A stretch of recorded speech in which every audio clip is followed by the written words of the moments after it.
Hello student, it's me मानिधि।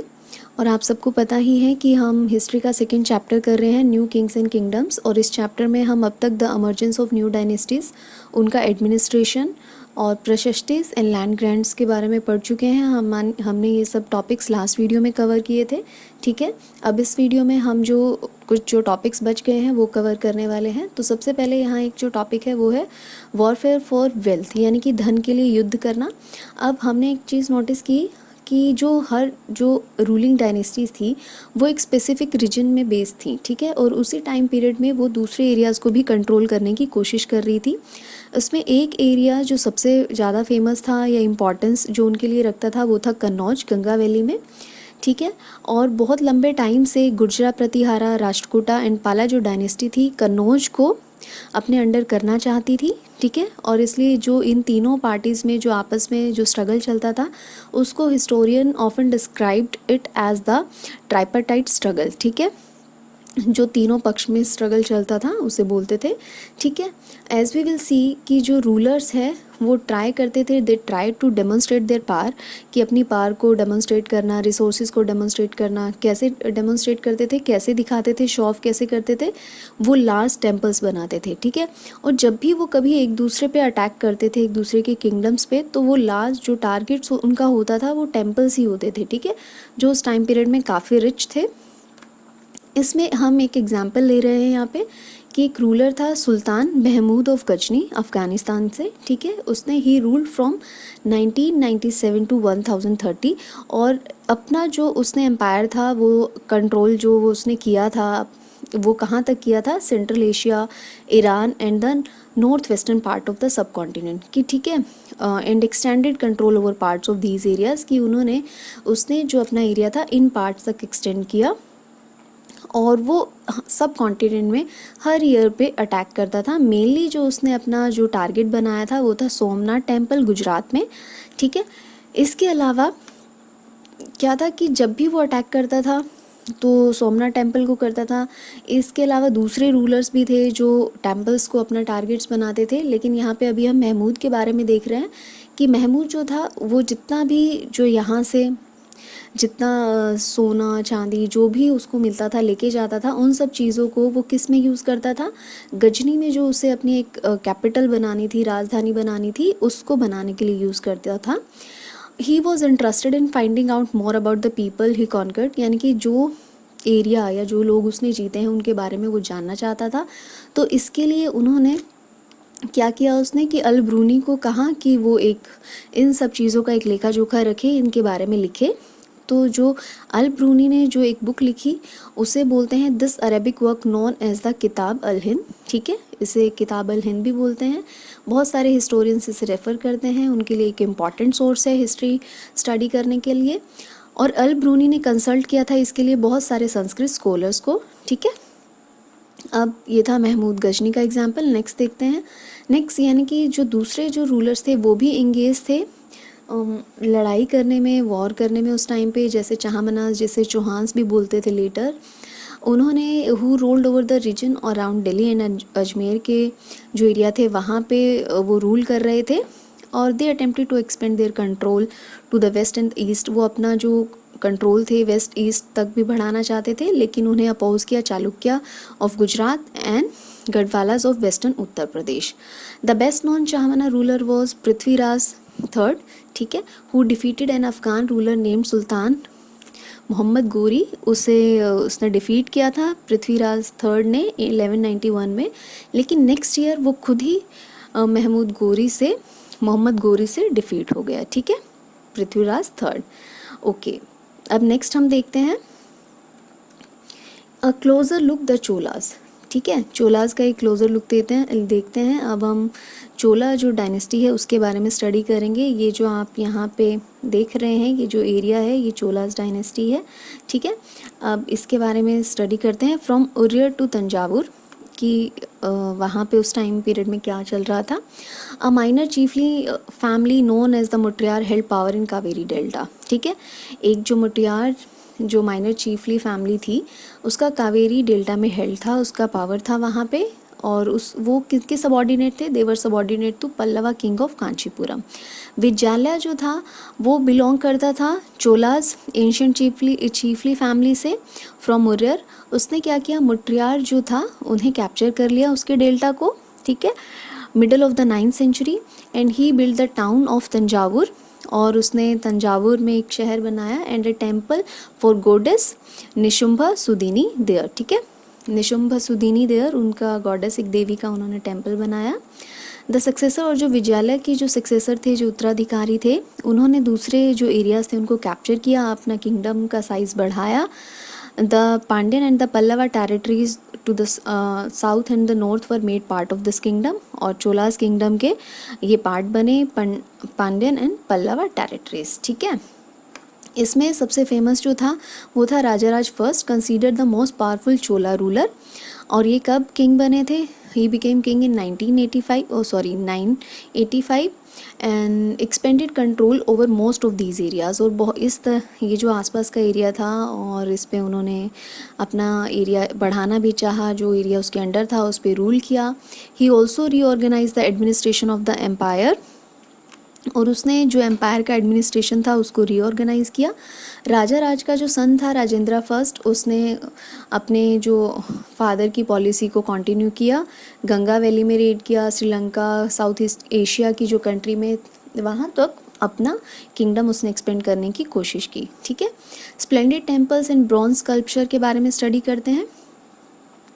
The big temples of Thanjavur and Gangaikonda Cholapuram build by Rajaraja and Rajendra, ये इन्होंने बनाए थे। Chola temple often became the nuclear of settlement which grew around them. यहाँ पे देखिए जो चोलास जो टेम्पल्स थे वो एक तरह का सेंटर पॉइंट बन गए थे, जो आसपास जो सेटलमेंट जो बस्तियाँ बसी हुई थी उनके, ठीक है। और ये जो चोला टेम्पल थे ये सेंटर थे क्राफ्ट प्रोडक्शन के भी, और इन टेम्पल्स को लैंड मिलती थी रूलर से और दूसरे लोगों से, और उस लैंड से जो कुछ भी प्रोड्यूस होता था वो किसके मेंटेनिंग के लिए यूज़ होता था?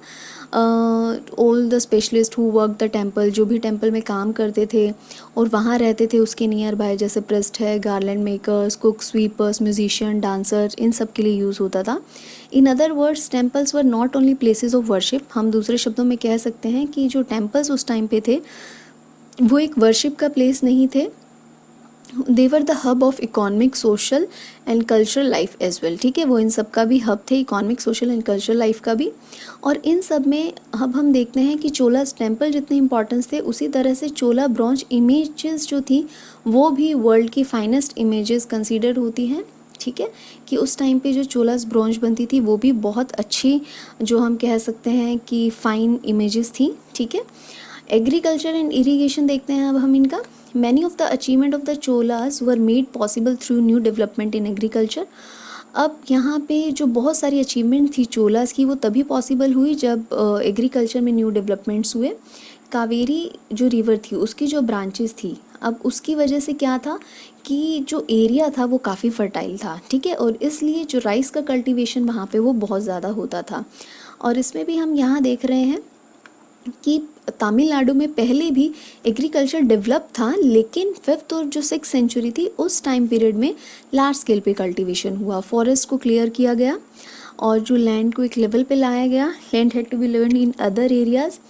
और दूसरा चीज़ ये भी हुई कि इरिगेशन पे काफ़ी वर्क किया गया, फ्लडेड एंड कैनल्स वगैरह जो भी कंस्ट्रक्ट फ्लडिंग के लिए और जो कैनल्स बनाए गए इन पे भी काफ़ी वर्क किया गया, constructed to carry water to the fields, ठीक है, कि फ्लड ना आए, कैनल्स बने, नहरें बने, ठीक है। In many areas 2 crops were grown in a year, बहुत सारे एरियाज़ में 2 क्रॉप्स एक ही ईयर में ग्रो की जाने लगी, ठीक है। अब यहाँ पे क्या है कि इरिगेशन का जो मेथड था या जो एग्रीकल्चर में जो डेवलपमेंट हो रहा था इस चीज़ के लिए उन्होंने क्या किया, इरिगेशन के लिए दूसरे मेथड्स यूज़ किए, जैसे इन सम एरियाज़ वेल्स वर डग और दूसरी तरफ टैंक्स कंस्ट्रक्ट किए गए रेन वाटर को कलेक्ट करने के लिए। अब इन सब चीज़ों के लिए एक प्लानिंग चाहिए थी, organising labour and resources, maintaining these works and deciding how water is to be shared. तो most of the new rulers as well as the people living in villages took an active interest in these activities, यानी कि इन सब चीज़ों को organise करने के लिए rulers ने भी एक्टिवली पार्टिसिपेट किया और साथ में जो विलेजेस थे, वहाँ रहने वाले जो पीपल थे, उन्होंने भी इस तरह की एक्टिविटीज़ में एक्टिवली पार्टिसिपेट किया, इंटरेस्ट दिखाया। ठीक है। अब हम यहाँ पे देखेंगे कि एडमिनिस्ट्रेशन कैसा था, the administration of the empire. किसका एम्पायर? चोलास डायनेस्टी के बारे में अभी हम स्टडी कर रहे हैं। जो सेटलमेंट थी पेजेंट्स की उसको उर बोलते थे। वो कैसे वो फेमस हो गए थे, प्रॉस्पर समृद्ध कैसे हो गए थे? With the spread of irrigation agriculture, ठीक है। और group of such villages form large units called Nadu. और इस तरह के जो विलेजेस थे इनकी लार्ज यूनिट्स को बोलते थे नाडू। और जो विलेज काउंसिल थी और जो नाडू थे ये क्या करते थे? Head several administrative functions. इनके सेवरल एडमिनिस्ट्रेटिव फंक्शंस थे, जैसे कि जस्टिस, न्याय करना, टैक्स को कलेक्ट करना। Rich peasants of the Vellala caste exercise considerable control over the affair of the nadu. यानी कि जो वेलाल जो कास्ट के जो पेजेंट थे रिच, वो क्या करते थे? जो भी नाडू जो वर्क करते थे, ठीक है, जो विलेजेस की जो लार्ज यूनिट्स थी उसको वो सुपरवाइज करते थे। किसके अंडर सुपरविजन करते थे? उनका सेंट्रल चोला गवर्नमेंट के अंडर, ठीक है। और द चोला किंग जो थे, जो चोलास किंग थे, इन्हें gave some rich land owners titles, जैसे कि मोवेंदवेलन, अरियर, इस तरह के टाइटल्स वो देते थे, ठीक है। अब यहाँ पे ये जो टाइप्स ऑफ लैंड्स है ये बेटा आप खुद ही स्टडी करेंगे, ठीक है, कि इनमें सब टाइप्स ऑफ लैंड्स दिए हैं कि उस टाइम पीरियड में कैसी टाइप्स थी लैंड्स की। अब मैं आपको नेक्स्ट समझाती हूँ। We have seen that Brahmins often receive land grants और ब्रह्मदय, कि हमने देखा है कि ब्राह्मण्स को यानी कि जो प्रशस्तिज लिखते थे उसके बदले जो राजास थे उन्हें क्या दे देते? लैंड ग्रांट कर देते थे, जिसे ब्रह्मदय बोले हैं कि ब्राह्मण्स को लैंड दे दी है। तो इसके लिए क्या होता था कि वो एक जो रिकॉर्ड भी रखते थे, ठीक है, एक असेंबली भी थी, उनकी सभा भी थी। Each Brahmadev was looked after bye N assembly और सभा ऑफ प्रोमिनेंट ब्राह्मणा land holders. These assembly work very efficiently, बहुत अच्छे से काम करती थी। और इनके जो डिसीजन होते थे उन्हें रिकॉर्ड किया जाता था डिटेल में इन इंस्क्रिप्शन, जैसे कि स्टोन वॉल्स ऑफ टेम्पल्स पे लिख दिया जाता था। एसोसिएशन ऑफ ट्रेडर्स भी थी नॉन एज नगरम, ठीक है। Also occasionally performed administrative function in towns. Inscription, यहाँ पे एक एग्जाम्पल लिया गया है, inscription from Uttaramerur in Chingleput district Tamil Nadu. ये जो उत्तरामेरूर इन चिंगलपुट डिस्ट्रिक्ट तमिलनाडु में है, वहाँ से एक इंस्क्रिप्शन का एक एग्जाम्पल लिया गया है कि उसमें डिटेल है, provide details of the way in which the सभा वॉज ऑर्गेनाइज, कि सभा कैसे ऑर्गेनाइज होती थी। सभा की सेपरेट कमिटीज़ होती थी जो डिफरेंट वर्क्स को देखती थी, जैसे irrigation works, gardens, temples etcetera, इन सब को देखती थी। Name of those eligible to be member of these committees were written on small tickets of palm leave and kept in an earthenware pot. और जो भी इनके लिए एलिजिबल होता था इन कमेटीज़ के लिए, उनके नाम एक स्मॉल टिकट, पाम लीफ के स्मॉल टिकट पे लिख दिए जाते थे और उन्हें एक मिट्टी के बर्तन अर्थनवेयर पॉट में डाल दिया जाता था। फिर from which a young boy, फिर एक जो यंग बॉय था उससे कहा जाता था कि वो एक एक करके इन टिकट्स को उठाए, 1 by 1 फॉर ईच कमेटी, हर एक कमेटी के लिए, ठीक है। अब आपको यहाँ समझ आया कि हमने किसके बारे में स्टडी किया है? हमने किया है चोलास, एक उसका क्लोजर लुक लिया है चोलास डायनेस्टी का, जिसमें हमने देखा है चोला टेम्पल्स भी काफ़ी फेमस थे। चोलास जो ब्रॉन्ज इमेज थी उस टाइम पीरियड में वो भी काफ़ी फेमस थी। इनका एडमिनिस्ट्रेशन भी अच्छा था, ठीक है। और जो हम कह सकते हैं कि जितने रिकॉर्ड्स भी थे, ठीक है, हमें इस टाइम पीरियड में जो हिस्टोरियंस को जो सोर्सेज चाहिए एक रिटन रिकॉर्ड्स भी मिल जाता था, क्योंकि वो लोग जैसे ब्रह्मदय दे तो सभा बनाते थे, उनको हमने देखा था कि एक प्लेट्स पे, कॉपर की प्लेट्स पे वो लिखते भी थे, ठीक है। तो एडमिनिस्ट्रेशन उनका अच्छा था, काफ़ी अच्छा था, ठीक है। तो इसी के साथ बेटा हमारा ये चैप्टर फिनिश हो रहा है। इसकी 2 वीडियोज़ हैं। लास्ट वीडियो में हम हाफ चैप्टर कवर कर चुके हैं, इस वीडियो में हमने आगे का चैप्टर कवर किया है। और जब आप ये दोनों वीडियोज़ देख लेंगे तो लास्ट में आपके लिए यहाँ कुछ क्वेश्चंस है, इन क्वेश्चंस के आंसर्स आप खुद ही फाइंड आउट करेंगे, ठीक है। आपको खुद ही फाइंड आउट करना है इन सभी क्वेश्चन आंसर्स को। Okay, good luck all of you.